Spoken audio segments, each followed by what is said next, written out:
What's going on, guys? Joe from SRHQ. Well, I am on a little getaway. I'm in the Bavarian Alps with the family.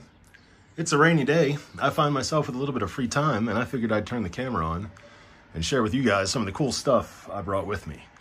I got a book I'm going to show you guys, a couple knives, and a really cool leather caddy packed full of stuff that I can't wait to show you guys.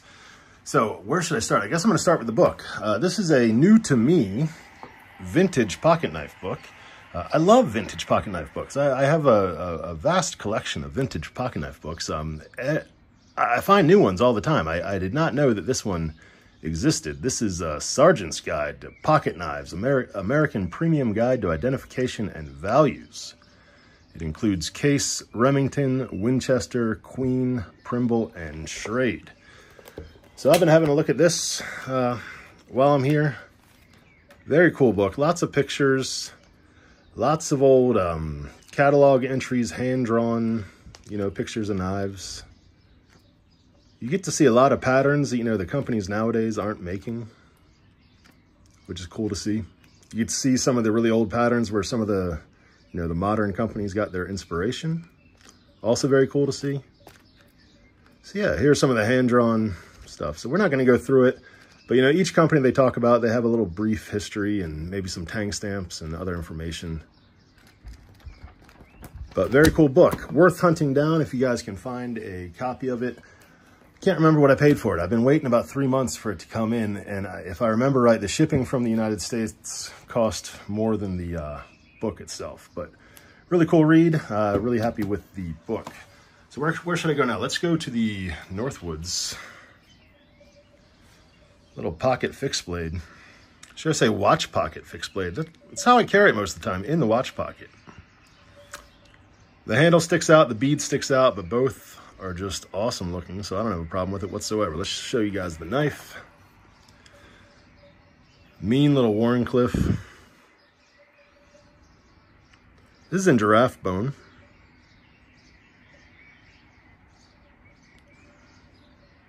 Really great looking bone. So this is a user, you guys can see. I have been using it.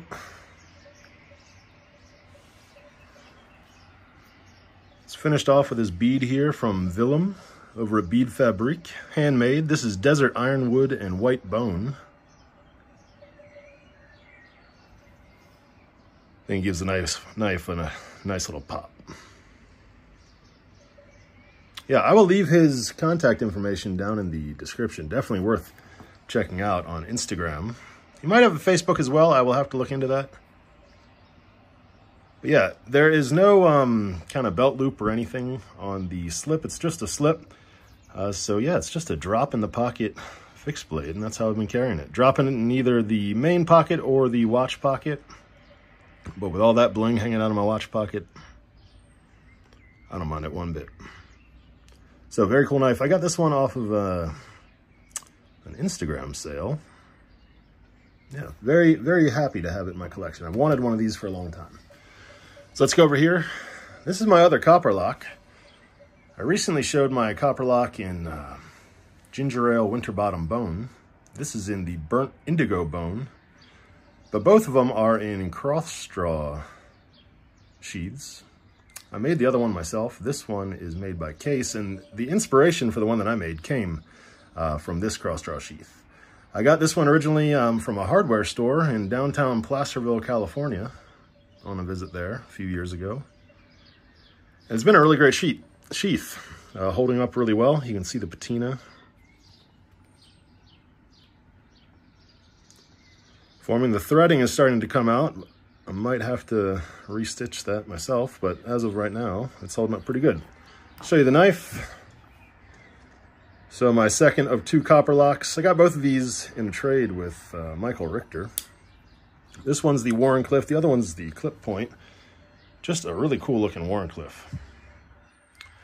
And unfortunately, the lighting isn't going to do the covers justice, but the blue on this burnt indigo bone is absolutely amazing. It's got different hues of blues, greens, browns.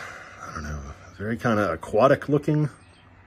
One of the prettiest pocket knives in my collection.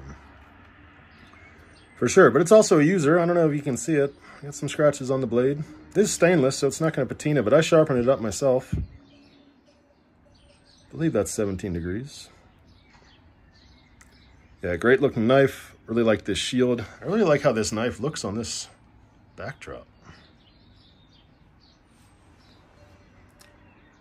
Very cool.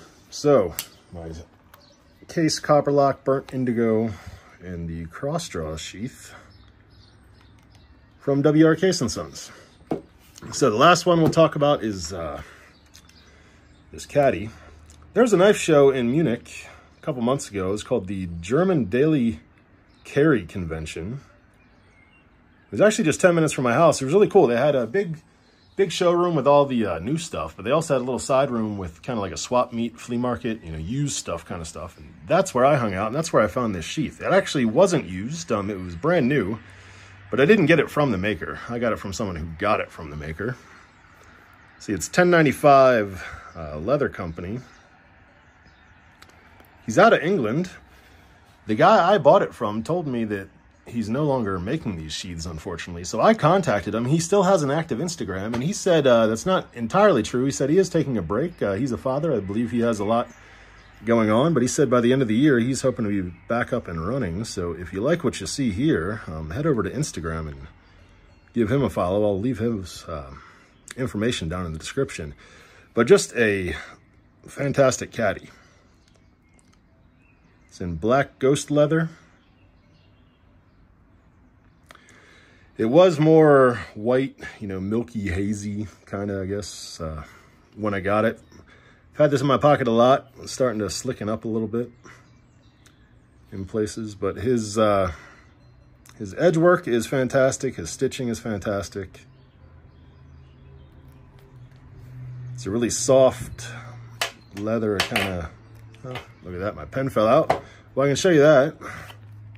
And the first slot is where the pen is. And he told me this is kind of like a one-off because he said normally he sews this bottom part shut, but I actually really appreciate that it's open because I can kind of push the pen out a little bit and get to it. So that's the first thing I carry in it. Fisher Space Pen, bullet pen. This is in the ribbed, the striped. I'm not sure what they call it, but the thing with this pen is when you buy these, they have a protective coating on the brass, so it won't patina. As you can see, mine has a really nice patina. It involved me doing a little bit of science in my kitchen. I'm not sure the exact process. Maybe I can find the website that I used, the directions. If I remember right, I took it all apart, got all the brass pieces out, boiled the brass pieces in some baking soda, and then the coating kind of filmed up and I was able to peel it off. And I remember it being a pretty tedious process, but the result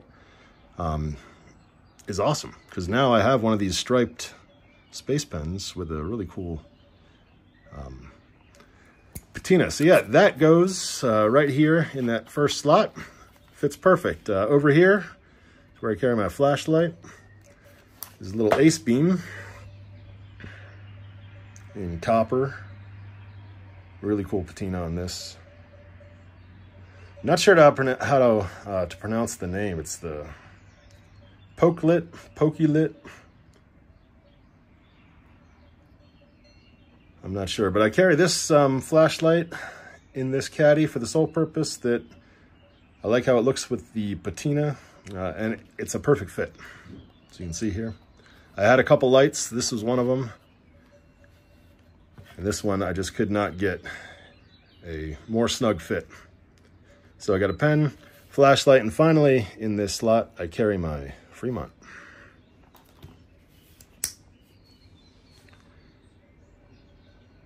Northwoods Fremont Jack. I've had this one for a while. Absolutely love this knife. One of my, if not my favorite slip joints. Sharpen this one up. Use this one a lot. This one's in the red linen micarta. Yeah. Fantastic knife.